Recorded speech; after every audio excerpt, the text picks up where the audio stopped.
네, 안녕하세요. 코인독스의 김민혁 트레이더입니다. 자, 오늘은 비트코인 시황 시작해 보도록 하겠습니다. 자, 현재 비트코인 0.2% 정도 약 상승하는 모습을 보여줬고요. 어제도 좀 조정이 있었죠.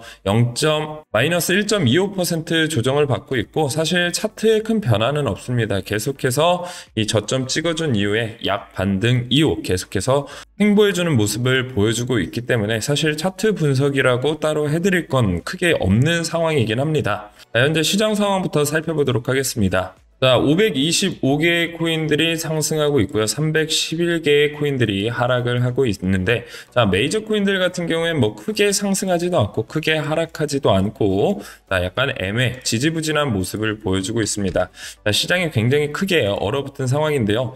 자, 특히나 김치 프리미엄을 보면 드디어 1% 아래로 위치해 있습니다. 다시 말하면 한국에 있는 국내 투자자들이 굉장히 투심이 위축되어 있는 상황이다 라고 보시면 될 것 같고요. 자, 그리고 엄청난 변동성을 가져올 이벤트가 곧 두 개가 이뤄지게 되는데요. 자, 19일 수요일 날 일본의 금리 결정, 그리고 20일 날 미국의 금리 결정이 있습니다. 자, 일본의 금리 결정, 이번에 동결 쪽으로 좀 의견이 굉장히 많이 나와주고 있는데요. 자, 동결이 되고 미국 금리가 좀 인하를 해주거나 동결만 돼도 다시 한번 비트코인 크게 반등하는 모습을 보여주지 않을까라고 기대를 하고 있습니다. 자, 최악의 상황은요. 일본 금리가 올라가고요. 미국의 금리마저 올라간다라고 가정을 하면 굉장히 시장이 좀 어려워질 수 있겠다. 그리고 이번 금리 결정에 따라서 변동성이 굉장히 크게 나와줄 가능성이 있습니다. 그래서 선물 투자하시는 분들은 고 레버리지는 웬만하면 사용하지 않는 걸 추천드리고요. 좀 관망하는 자세를 가져보는 것도 여러분들 매매 안정성을 위해서 도움이 될 것 같습니다. 그래서 중점적으로 다뤄드릴 오늘 내용은요. 연준의 금리 인하 기대감, 자, 이 부분에 대해서 이야기를 할 거고요. 그리고 일본은행 3월 금리 동결 전망이 되고 있다. 자, 이 부분도 굉장히 중요하다라고 말씀드렸습니다. 자, 비트코인 가격과는 반대로 뉴스들 그리고 앞으로의 전망은 굉장히 밝다라고 보시면 될 것 같은데요. 자, 이제 트럼프의 시대가 열리면서 은행 인가받으려는 핀테크, 암호화폐 기업들이 늘어나고 있다. 역시나 이 암호화폐의 거대한 흐름은 막기가 어려울 정도로 굉장히 사업이 급격하게 변하고 있다라고 보시면 될 것 같고요.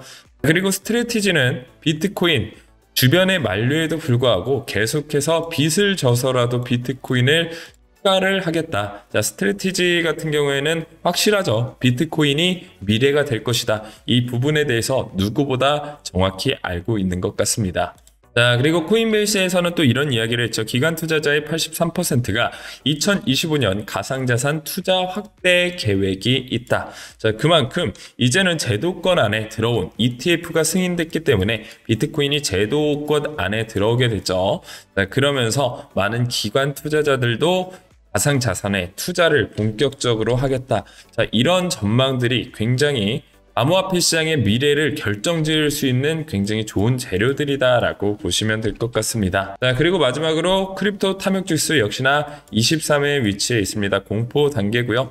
극단적 공포에서는 벗어났지만 이 공포 기간 자체가 굉장히 길다 보니까 김치 프리미엄도 좀 줄어들고 있고요. 많은 투자자들이 힘들어서 떠나가고 있는 시장이다라고 보시면 될 것 같습니다. 자, 오늘 영상에서 여러분들에게 다양한 정보들, 여러분들에게 정말 도움되는 고품질의 정보들만 알려드릴 테니까요. 영상 끝까지 집중해서 시청해 주시길 바라겠습니다. 비트코인에 대한 대응 전략 궁금하신 분들은요. 고정 댓글 링크 통해서 텔레그램방 들어오시면 제가 하나하나 여러분들에게 좋은 정보들 다 안내해 드릴 테니까요. 많은 분들 참여하시길 바라겠습니다. 자, 먼저 비트코인 차트 보도록 하겠습니다. 자, 간단히 복습하는 내용 다시 한번 짚어드리게 되면요. 자, 이렇게 비트코인 같은 경우에는 삼각수렴 패턴을 만들어주고 있고, 자, 이 상단 부분과 하단 부분 계속해서 터치를 해주면서 이 간격을 좁혀가고 있는 상황입니다. 자, 그리고 이 삼각수렴 패턴의 하단 부분에서 역시나 반등하는 모습을 보여줬고, 만약에 여기에서 반등을 쭉쭉 이어나간다, 하단 부분을 이탈해주지 않는다라고 가정을 하면 목표가가 12만 7천 달러까지는 올라갈 수 있다라고 보시면 될 것 같습니다. 자, 역시나 이 상승의 근거로는 상승 다이버전스가 나와주고 있습니다. 자, RSI와 가격이 비대칭스러운 모습을 보여주고 있기 때문에 강력한 상승 근거의 패턴이 될 수 있다고 보시면 될 것 같고요. 자, 단기적인 관점에서 보게 되면 역시나 이 하락 채널을 벗어나 주지 못하고 있습니다. 자, 한 가지 긍정적인 건 반등 이후에 패러럴 채널 이 중심 부근에서 지지를 다시 한번 받아주고 있기 때문에 상단 부근 돌파 가능성에 대해서도 염두를 해둘 필요가 있고요. 자, 만약에 이번에 이 패러럴 채널 상단 부근을 돌파해 준다라고 하면 목표가까지 쭉쭉 올라가지 않을까 기대도 굉장히 크게 되고 있는 상황이다라고 보시면 될 것 같습니다. 자, 저점 이탈해 주지만 않는다라고 하면 이번이 오히려 곧 반등의 기회다. 그리고 알트코인 ETF 승인 가능성도 5월로 빠르게 점쳐지고 있기 때문에 이 부분들에 대해서도 여러분들 충분히 염두에 두시길 바라겠습니다. 자, 결국에는 금리 인하가 굉장히 중요한 포인트가 될 수가 있습니다. 자, 시장에 아무리 좋은 호재가 있어도요, 자금이 들어오지 않으면 어때요? 시장은 올라갈 수가 없습니다. 신규 자금이 어떤 투자 종목에 투자군에 계속해서 들어가야 돼요. 예를 들어서 여러분들이 주식 투자를 해보신 분들은 아시겠지만 새로운 신규 자금이 돌지 않고 여기 주식시장의 자금이 그냥 맴돌고 있어요. 머물러 있어요. 고인물이에요. 그럼 어떤 장세가 나타나나요?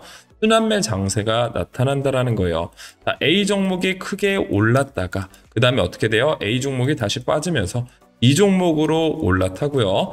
그 다음에 B 종목이 다시 내려가고 C 종목으로 다시 올라탑니다.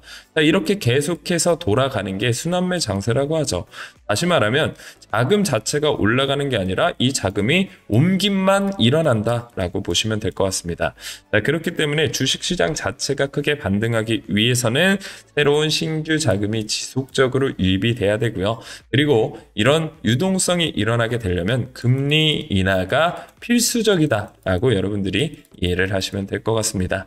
자, 그러면 이 금리 인하가 이번 연도에 제대로 나와줄 것이냐, 계속해서 동결하는 모습을 보여주고 있기 때문에 기대감이 굉장히 약화되어 있다라고 보시면 될 것 같습니다. 자, 투자 시장에서 가장 싫어하는 게 바로 이런 불확실성이다라고 보시면 될 것 같은데요. 자, 내용을 좀 더 살펴보도록 하죠. 트럼프 경제정책의 불확실성이 커지면서 금리 인하에 베팅을 줄이고 관망세로 돌아서고 있다.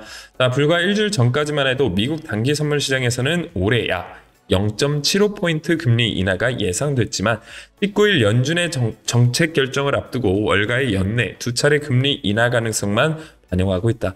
그마저도 하반기에 집중될 것으로 예상이 되고 있다라고 이야기가 나와주고 있죠. 역시나 이 관세 때문에 인플레이션 우려가 그렇기 때문에 금리 인하를 빠른 시간에 하지 못할 것 같다라는 불안감이 있습니다. 하지만 이 금리 인하 불확실성에 대한 불안감은요, 계속해서 나와졌습니다. 하지만 이런 상황 속에서도 결국에 금리 인하는 단행이 되고요. 그리고 위험자산군에 들어가는 신규 자금은 많아지게 되고 주식시장의 불장 그리고 암호화폐 시장의 불장은 필연적으로 일어날 수밖에 없다라는 거예요. 그 시기가 조금 늦춰진다라고 해도 어쨌든 금리 인하는 일어나고 지금 내가 산 가격보다는 충분히 올라갈 수 있다. 여러분들이 이런 부분들에 대해서 어느 정도 아신다라고 하면 결코 불안해하지 않을 수가 있다라고 보시면 될 것 같습니다. 자, 일본은행 3월 금리 동결 전망 해외 경제의 불확실성을 주시하고 있다. 자, 일본은행 같은 경우 계속해서 저금리 기조를 유지해 왔습니다. 그래서 일본에서 저금리이기 때문에 많은 투자자들이 일본은행에서 대출을 받고요. 그걸로 사업 투자를 했습니다. 자, 그런데 금리가 인상돼요. 그럼 어떻게 돼요? 이자에 대한 대출을 받은 기업들이 이자에 대한 그 부담이 있겠죠. 그러면서 경제가 엄청나게 흔들리게 된다. 그래서 일본 금리는 올라가지 않는 게 투자 시장에서는 긍정적인 역할을 하는데요. 자, 이번에 동결이 되면 굉장히 좋다라고 이해를 하시면 될 것 같습니다. 암호화폐 시장 비트코인에도 긍정적인 호재가 불 수 있다라고 보시면 돼요. 그리고 여러분들 이걸 아셔야 됩니다. 자, 스트래티지, 암호화폐를 꾸준히 모아왔던 기업이죠. 자, 이 스트래티지가 바보도 아니고 이렇게 비트코인 계속해서 모으겠습니까? 엘살바도르 대통령 바보입니까? 아니라는 거죠. 한때는 바보라는 소리도 들었어요. 스트래티지 멍청하다. 그리고 결국 승리하는 모습을 보여줬죠. 전 이번에도 틀리지 않을 것이라고 생각을 합니다. 자, 이만큼 방대한 정보와 세계적인 기업이 비트코인을 지금 매수하는 데는 분명히 이유가 있다라고 보시면 될 것 같고요. 자, 이것을 숨길 수가 없는 게 블록체인 장부를 통해서 우리가 모두 확인을 할 수 있기 때문에 절대 두려워하실 필요가 없다. 결국에 암호화폐 시장의 큰 파도는 지속적으로 확대될 것이다 라고 이해를 하시면 좋을 것 같습니다. 자, 코인베이스 기관 투자자 83%가 2025년 가상자산 투자 확대 계획이 있다. 다시 말하면 기관들의 자금이 어마어마하게 암호화폐 시장으로 유입이 될 것이다. 자, 이거 어떤 것을 의미한다라고 말씀드렸죠? 자본의 새로운 신규 자금이 유입된다. 가격이 올라갈 수밖에 없는 원동력이 될 수밖에 없다라는 점입니다. 자, 이런 것들을 고려했을 때 여러분들 지금 시장 엄청나게 저렴한 가격대에 위치해 있습니다. 자, 지금은 망설이지고 고민이 되실 텐데요. 자, 조만간 한 3달 이후에는 이때 내가 매수한 걸 정말 잘했다라고 스스로에게 칭찬할 날이 올 겁니다. 자, 그때 코인 투자하고 수익 많이 번 사람들, 퇴사한 사람들, 몇 억씩 번 사람들 그때 보고 여러분들 부러워만 하실 건가요? 이때는 부러움을 받는 사람이 되셔야겠죠. 그렇게 위해서는 여러분 절대 무리한 투자하지 마시고요. 대출을 받는다거나 이렇게까지 투자하는 걸 권장드리지 않습니다. 조금 한호흡, 템포를 두고 여유 있게 투자를 하신다라고 하면 여러분들 분명히 수익을 볼 수 있으니까 더 믿고 함께 이 투자의 길 진행해 보셨으면 좋을 것 같습니다. 자, 앞으로도 저는 계속해서 여러분들에게 좋은 정보 올려드릴 거고요. 더 빠른 정보 그리고 제 시황 정보들 정리된 자료들 궁금하신 분들은요. 고정 댓글 링크 통해서 텔레그램방 들어와 주시면 제가 항상 함께 할 테니까요. 많은 분들 참여해 주시길 바라겠습니다. 저는 다음 영상에서 다시 찾아뵙도록 하겠습니다. 감사합니다.